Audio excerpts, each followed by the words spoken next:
Bonsoir à tous pour cette soirée sur l'ADN, la molécule de la vie.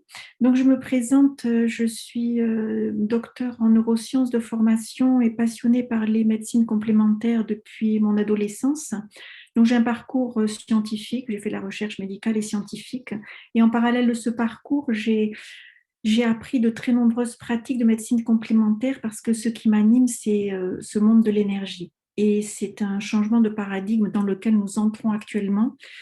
Il y a vraiment une révolution qui s'amorce, à savoir que nous entrons dans le monde de l'énergie et nous allons découvrir l'être humain d'une autre façon, énergétique et vibratoire. Donc, pourquoi ce thème de la molécule, l'ADN, la molécule de la vie? Cette molécule, elle date depuis très longtemps. Si on fait un peu d'histoire, il faut que je vous partage l'écran. Alors, attendez. Donc, c'est l'ADN, alors la molécule de la vie. Ça a démarré l'histoire en 1865 avec Gregor Mendel. Gregor Mendel, c'était un moine qui, dans le jardin du monastère, étudiait la transmission de la couleur des petits pois dans la descendance. Et donc, il a étudié la transmissibilité des caractères de la couleur des pois d'une génération à l'autre. Donc, Mendel, lui, il s'intéressait à ce qui se passait d'une génération à l'autre, mais il ne s'occupait pas de quel était le support biologique qui portait la couleur de ces pois. Et quelques années plus tard, c'est un Mesher qui a identifié au cœur de la cellule une molécule qu'il a appelée la nucléine. Et ce monsieur, il ne savait pas qu'il avait entre les mains une molécule qui allait devenir un symbole, non seulement en science, mais dans toute notre société. Parce que vous allez voir plus tard que l'ADN a vraiment marqué notre société, aussi bien en sciences qu'en sculpture, en peinture, dans l'art, la publicité. Donc, quelques années plus tard, on a un certain nombre d'autres chercheurs comme Phébus Leven qui a découvert les nucléotides. Ce sont les composants, les unités de base de cette molécule d'ADN. Et il a élaboré, ou défini ce que l'on appelle les composants, les unités qui composent cet ADN qu'il a appelé, donc on va simplifier par ATGC. Donc, ce sont des unités, c'est un alphabet, mais qui ne comporte que 4 lettres. Et ces 4 lettres, elles s'enchaînent les unes aux autres. Elles vont former comme un collier de perles. Et quelques années plus tard, c'est Oswald Avery qui a démontré que ce collier de perles constitué uniquement de 4 lettres ATGC était le porteur de l'héritage génétique et qui a défini son nom qui est l'ADN pour acide désoxyribonucléique. Et en 1953, on a les 2 chercheurs américains, Watson et Crick, qui ont définit la structure en hélice de l'ADN. Alors, en science, on parle surtout de Watson et Crick, mais on a oublié tous ceux qui les ont précédés et qui sont aussi à l'origine de cette découverte. Ce qui a fait la renommée de Watson et Crick, c'est qu'ils ont donné cette structure en hélice de l'ADN. Et c'est cette structure en hélice qui est vraiment devenue un symbole. Et ensuite, en 1954, Donohue a montré que ces 2 hélices, eh bien, elles se liaient l'une à l'autre et que donc cette molécule d'ADN, elle avait cette structure en hélice comme une échelle.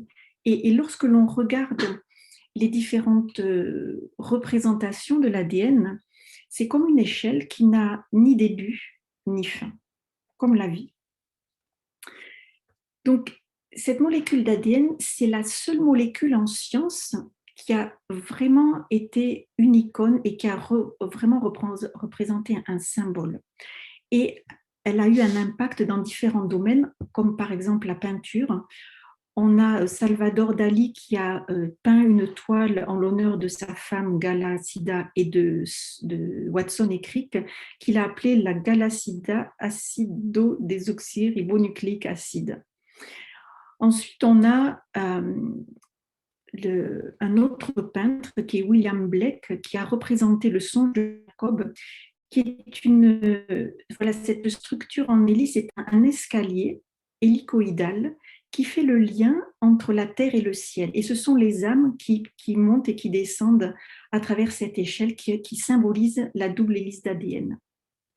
Ensuite, elle a inspiré les sculpteurs, et en particulier au château de Chambord, on a le fameux escalier en hélice qui a la particularité, lorsqu'il y a une personne qui monte et l'autre qui descend, elles ne se croisent pas.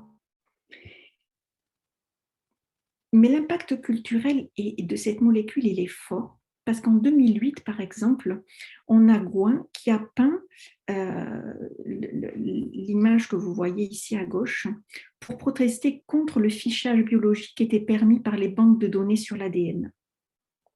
Ensuite, cette structure en hélice, elle a inspiré des sculpteurs, et il y a plusieurs universités aux États-Unis qui utilisent cette molécule d'ADN comme symbole. Vous voyez ici à droite une sculpture de Jenkins qui est à l'Université de Californie. Donc vous voyez que cette structure, elle a en hélice de l'ADN qui symbolise la vie, a vraiment impacté notre société à tous les niveaux, et même au niveau de la publicité. Et puis, on a des très grosses compagnies aux États-Unis qui l'ont utilisé comme logo. Ce qui a vraiment l'a rendu vraiment célèbre, c'est lorsqu'en l'an 2000, l'ancien président des États-Unis, Bill Clinton, lorsqu'il y a eu le lancement du projet de séquençage du génome humain, il a défini cette molécule en disant « l'ADN est la langue dans laquelle Dieu créa la vie ». Et de ce fait, cette molécule d'ADN a été associée à la vie. Donc, elle a un impact extrêmement fort. Maintenant, le mystère autour de la vie et du langage de la vie qu'elle représente suscite encore beaucoup d'interrogations. Vous allez le voir à travers cette conférence. Donc, l'ADN, c'est vraiment au cœur de notre cellule. Si vous regardez ici, au centre, vous avez le noyau. Et au cœur du noyau, il y a cette molécule d'ADN. Cette molécule d'ADN, elle porte le programme de développement de votre personne. Donc, si on regarde un petit peu la structure d'une cellule, au centre, vous avez le noyau avec l'ADN, et à l'extérieur de ce noyau, vous avez ce qu'on appelle le cytoplasme, qu'il faut considérer comme une machinerie cellulaire dont l'objectif est de fabriquer les protéines qui sont les ouvrières du corps. Donc, cet ADN, il va être transformé en ARN messager, et cet ARN messager, il va migrer dans le cytoplasme ici, il va rentrer dans l'usine, et il va être transformé en protéines. Et ces protéines, ce sont toutes les ouvrières du corps, et ce sont elles qui vont assurer d'abord votre formation, la constitution d'un être humain au complet, et qui assurent toutes les fonctions de votre corps. Donc, l'ADN, c'est votre programme de développement pour que vous deveniez un être humain. Donc, lorsque cet ADN était découvert, le postulat, comme bien souvent en science, c'est de dire cet ADN, c'est votre programme de développement, vous naissez avec, vous mourrez avec, il est immuable. Et il permet le développement de votre corps physique. Un point, c'est tout. Donc, c'est un peu comme au début des années 1900, lorsque Ramon y Caral a découvert les premiers neurones dans le cerveau. Le postulat était le même, les neurones sont les seules cellules de l'organisme qui ne se divisent pas. Pour l'ADN, c'était pareil. Or, on sait aujourd'hui que c'est faux. Donc, cet ADN, c'est vraiment une molécule vivante. Lorsqu'on travaille dans un laboratoire et qu'on extrait de l'ADN, les scientifiques ont l'habitude de dire que l'ADN respire. Et vous voyez qu'il est logé au cœur de la cellule, et c'est une molécule qui est extrêmement compactée. Et on a un chercheur, Niels Bohr, c'est un scientifique qui avait fait le parallèle entre le cœur de la cellule qui est constitué de noyaux, le cœur des molécules qui comprennent un noyau avec des électrons qui tournent autour, à l'image des planètes qui tournent autour du Soleil. Et Niels Bohr avait dit, lorsque vous déroulez une molécule d'ADN, eh bien c'est comme si vous pouviez aller de la Terre au Soleil, aller-retour. Juste pour vous dire que cette molécule d'ADN contient une somme astronomique d'informations. Le tout, c'est de savoir comment encoder cette information. Donc, le propre de l'ADN, c'est de stocker de l'information. Donc, au cœur de la cellule, ici, donc, quand on parle d'ADN, on l'associe bien souvent à des chromosomes. Un chromosome, vous voyez, ça a cette forme en X. Et au cœur du chromosome, nous avons ici l'hélice d'ADN qui est entourée en violet de protéines. Donc, un chromosome, c'est une molécule d'ADN entourée de protéines.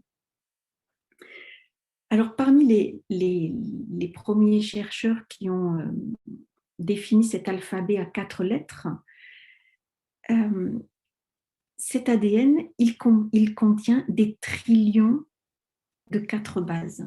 Pour vous dire à quel point il est compacté au cœur de la cellule. Et des trillions de lettres, vous imaginez tout ce que l'on peut stocker comme information à l'intérieur.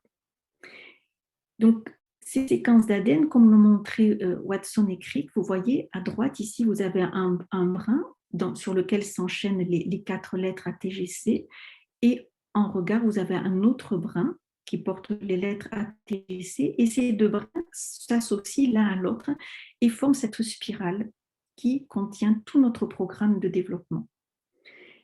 Et l'ADN, sa particularité, c'est qu'il est spécifique à chacun d'entre nous. Nous sommes des êtres uniques déjà par notre constitution, parce que l'ADN de l'un est différent de l'ADN d'une autre personne.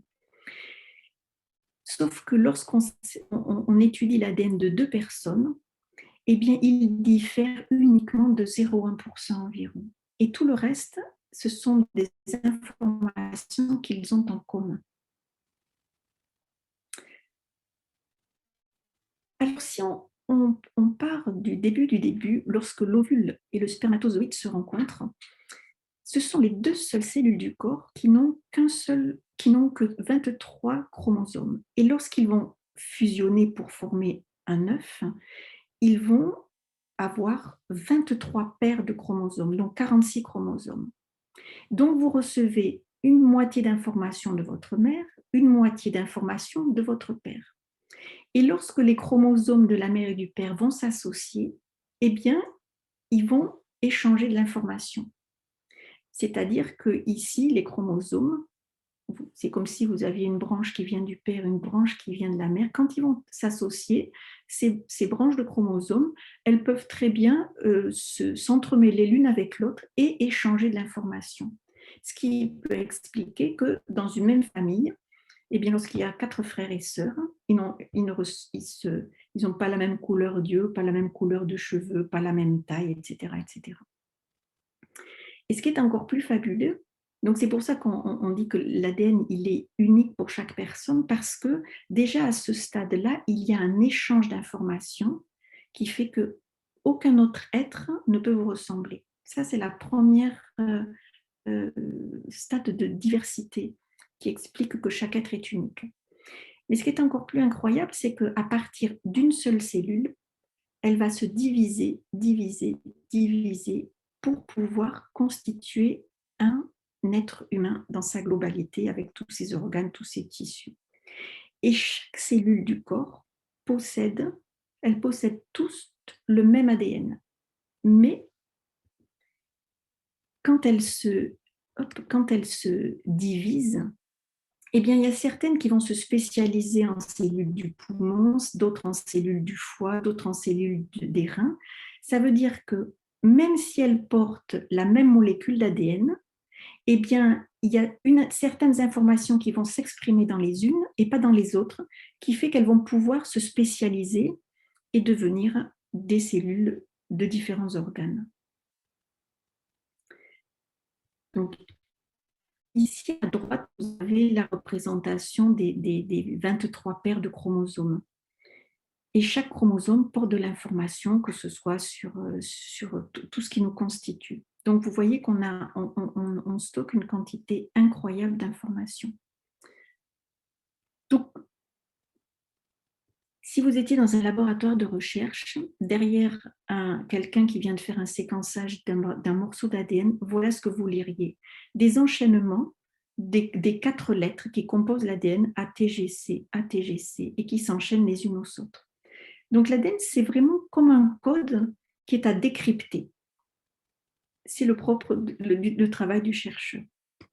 Donc ils ont quand même bien avancé dans ce décryptage, et ils se sont aperçus que ces enchaînements de lettres, ils étaient organisés sous forme de gènes.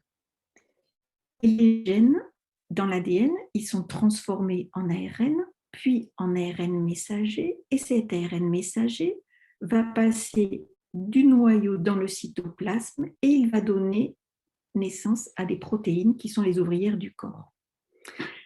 Alors, il y avait un autre postulat avant que l'on effectue le séquençage du génome humain, c'était qu'un gène allait donner naissance à une seule protéine.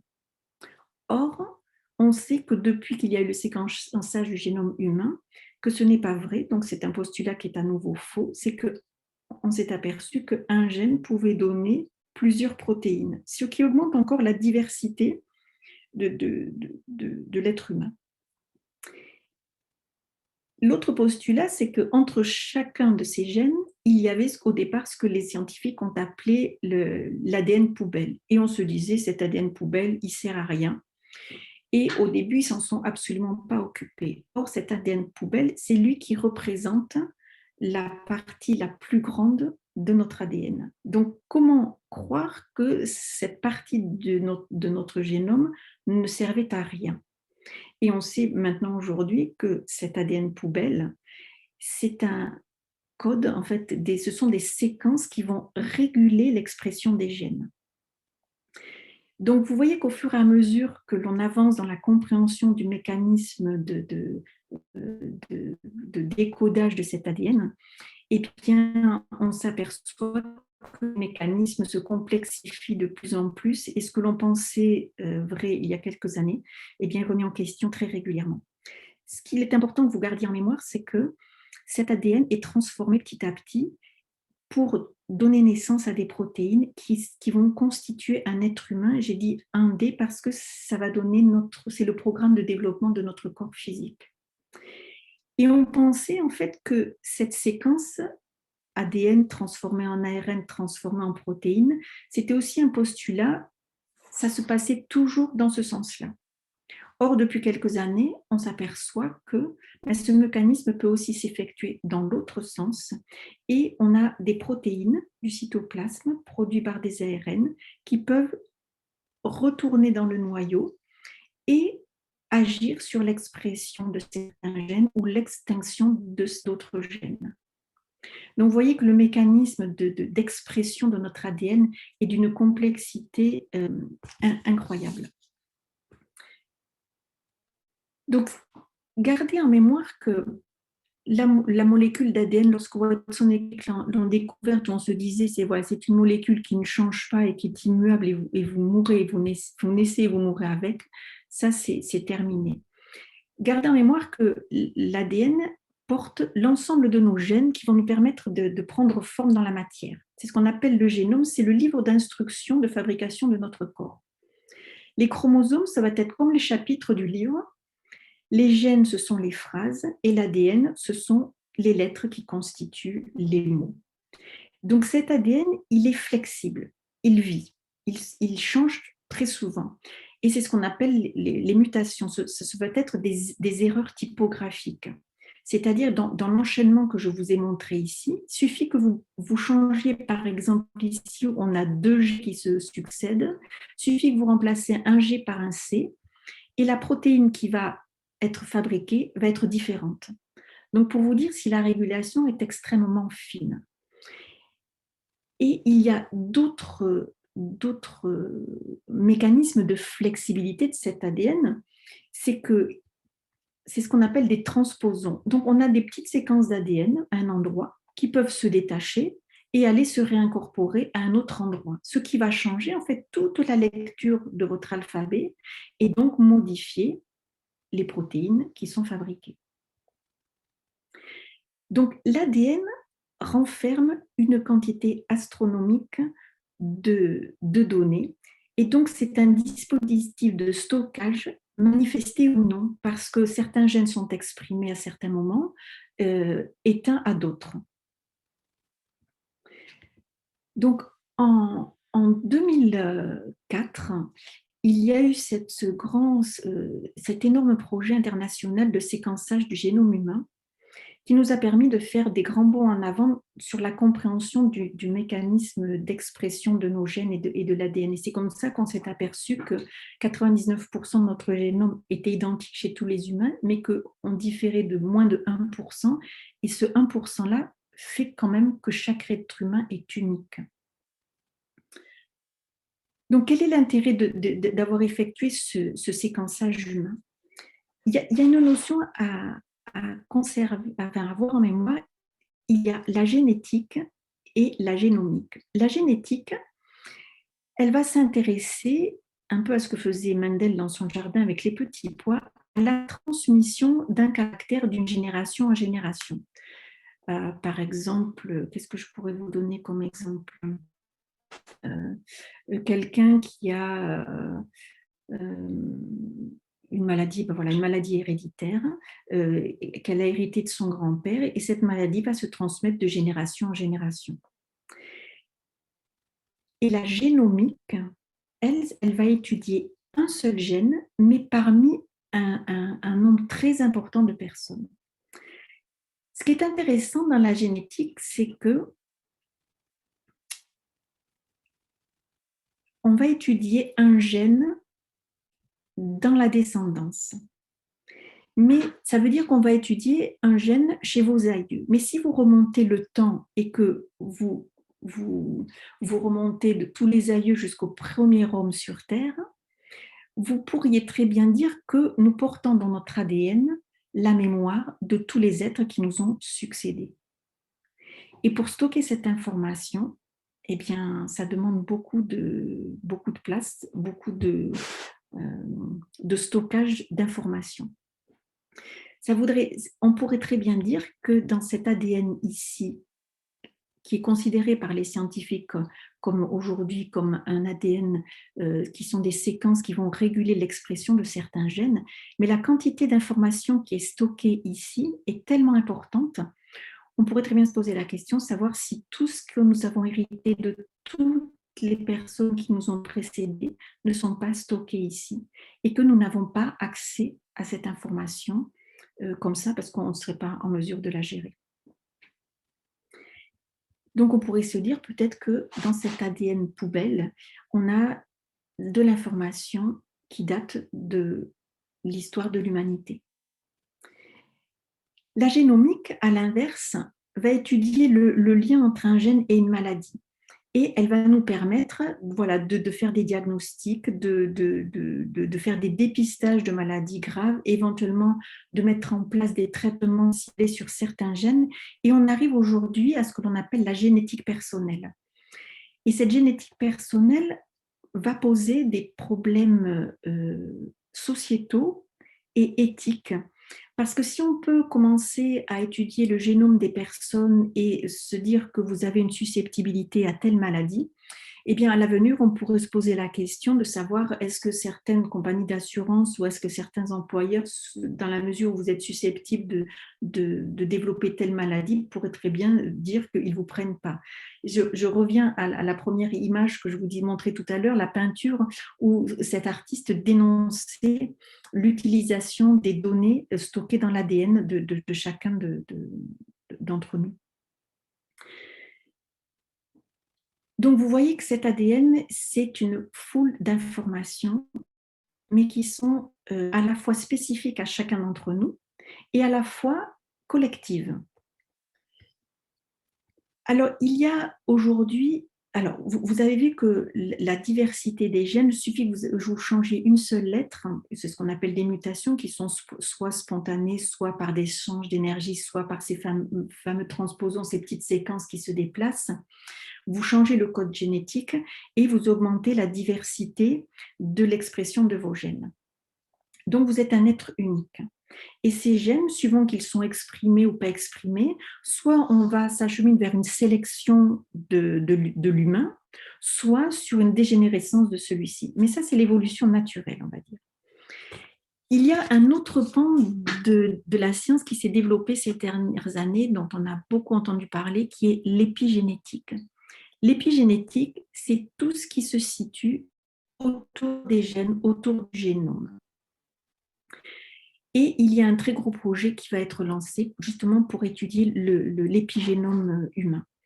Donc, l'épigénétique, c'est tout ce qui est autour des gènes. Donc, vous rappelez-vous, autour de la molécule d'ADN, on a des protéines. Et ces protéines, suivant comment elles sont positionnées, elles vont permettre la lecture ou l'extinction d'un gène.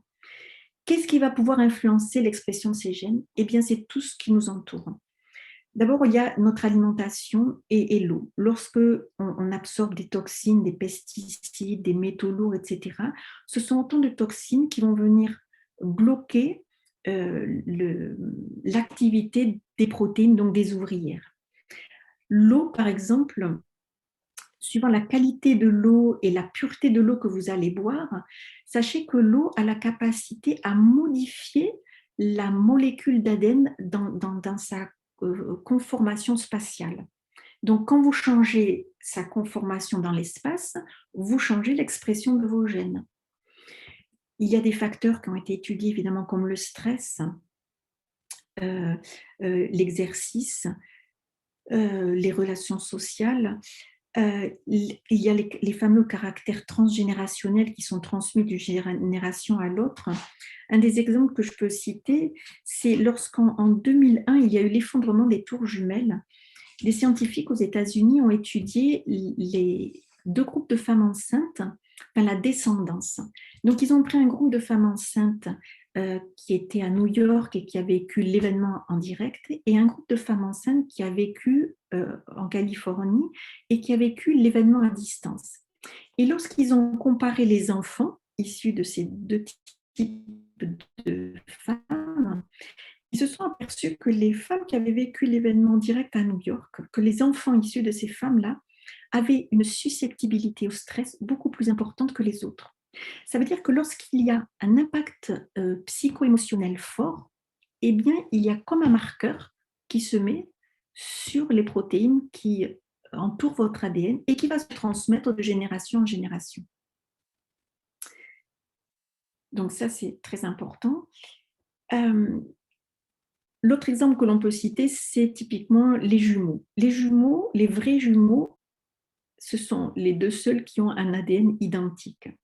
Et si vous les étudiez à l'âge de 50 ans, ils vivent dans des régions, des pays différents, ils ont eu des événements de vie différents, une alimentation différente.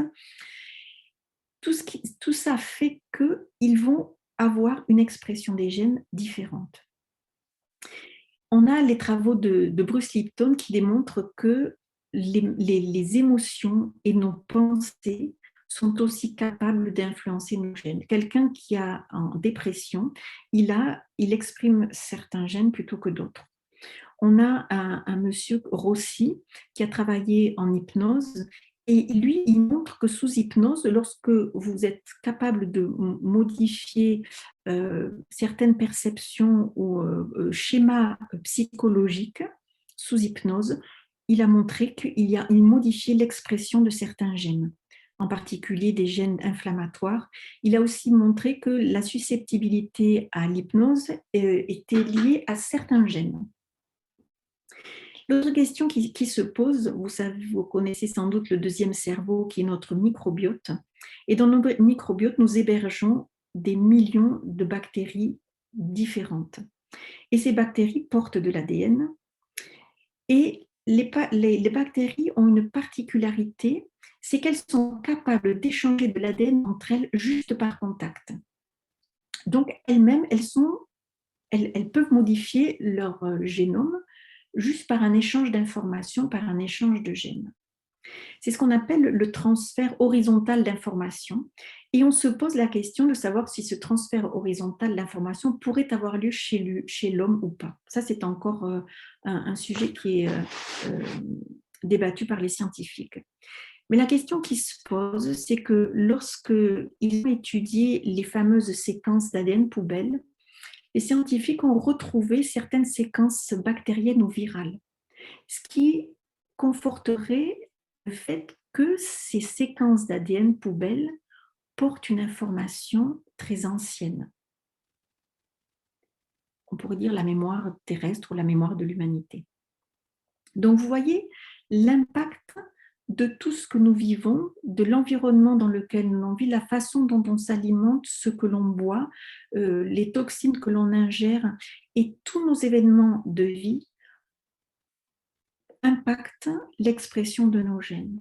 Donc, ce sont des facteurs extrêmement importants et qui montrent bien que l'épigénome et le génome peuvent être modifiés. Donc, cet ADN, il n'est pas immuable. Vous naissez avec un ADN, certes, mais en fonction de ce que vous allez vivre et de ce que vous allez vivre émotionnellement, psychologiquement et de l'environnement, eh bien, sachez que l'humain a la capacité de pouvoir modifier ses gènes. C'est ce qu'on commence à entendre de plus en plus en science, c'est que nous avons des capacités incroyables que nous commençons à peine à découvrir, à savoir que nous avons la capacité, par la maîtrise de nos émotions ou de cultiver des émotions positives et des pensées positives, et bien de transformer la matière, dont notre corps physique. Donc, en résumé, l'ensemble des gènes, donc notre génome, c'est le livre d'instruction de notre corps physique qui porte ou qui pourrait porter les mémoires des vies passées. Donc, on va dire les mémoires terrestres depuis que l'humain est sur Terre. Donc, il stocke de l'information, c'est une matrice. Et l'épigénome, ça pourrait être comme un lecteur personnel. C'est-à-dire que c'est comme si je vous distribuais ce soir tous le même livre, qu'on pourrait appeler l'ADN. Chacun d'entre nous, nous allons lire ce livre, mais nous n'allons pas comprendre, interpréter ou ressentir les mêmes choses à la lecture de ce livre. Donc le livre, c'est l'ADN, et le lecteur que nous sommes, c'est comme si nous étions cet épigénome. Alors nous assistons aujourd'hui à une révolution, et c'est grâce aux Russes que nous devons ça, en particulier aux travaux d'un Russe qui s'appelle Garaïev. Vous savez que les Russes sont très en avance et le monde de l'énergie, c'est un monde qu'ils utilisent et dont ils ont conscience depuis très longtemps, alors que nous, en France, on commence à peine à oser parler du corps énergétique, à prendre en considération le travail d'un magnétiseur, etc. Et alors que les Russes utilisent ça depuis de très, très nombreuses années. Et Garaïev, lui, a émis l'hypothèse de la théorie ondulatoire des gènes. C'est-à-dire que si vous prenez un ADN, il est constitué de ces 4 lettres, A, T, G, C. Si vous prenez la première lettre, le A, et que vous descendez au cœur de cette molécule, qu'est-ce que vous avez? Vous avez des atomes avec des électrons qui tournent autour. Et entre, il y a ce que les physiciens au départ appelaient du vide, mais qui n'est autre que de l'énergie. Ça veut dire qu'au cœur de la constitution de votre ADN, vous avez de l'énergie. Et l'énergie, c'est quoi? C'est de la lumière. Donc, Garaïev, lui, il a émis l'hypothèse de la théorie ondulatoire des gènes. Pour Garaïev, l'ADN, c'est un support vibratoire qui va transmettre des ondes électromagnétiques, lumineuses et acoustiques. Et la combinaison des ondes lumineuses et acoustiques permet de fabriquer ce qu'on appelle un hologramme, c'est-à-dire une structure en 3 dimensions. Donc d'un côté, on a la science classique avec l'ADN chimique constitué de molécules avec l'expression des gènes qui est le programme de développement, on va dire dans la 1D, la première dimension qui est notre corps physique. Mais il y aurait une autre lecture de cet ADN, vibratoire, lumineuse et acoustique, qui permet la création d'hologrammes et donc d'une constitution de l'être humain en 3 dimensions. Mais ça veut dire quoi? Ça veut dire que chaque être humain est animé de vibrations lumineuses et sonores qui lui sont propres. Ce qui signifie que vous créez des hologrammes qui vous sont propres, vous créez votre réalité. Ça veut dire que la réalité que vous créez à travers l'hologramme, elle est propre à chacun de nous. C'est-à-dire que notre ADN prenez ça comme un émetteur et un récepteur de fréquences vibratoires qui vous permet de créer le monde dans lequel vous vivez. Or, nous avons tous un ADN différent, donc nous allons tous créer des hologrammes différents, si bien que ce que je vois, même si je vois un arbre, nous n'allons pas le voir tout à fait de la même façon. Donc chacun d'entre nous crée sa réalité à partir de cet ADN qui est un émetteur et un récepteur de fréquences vibratoires.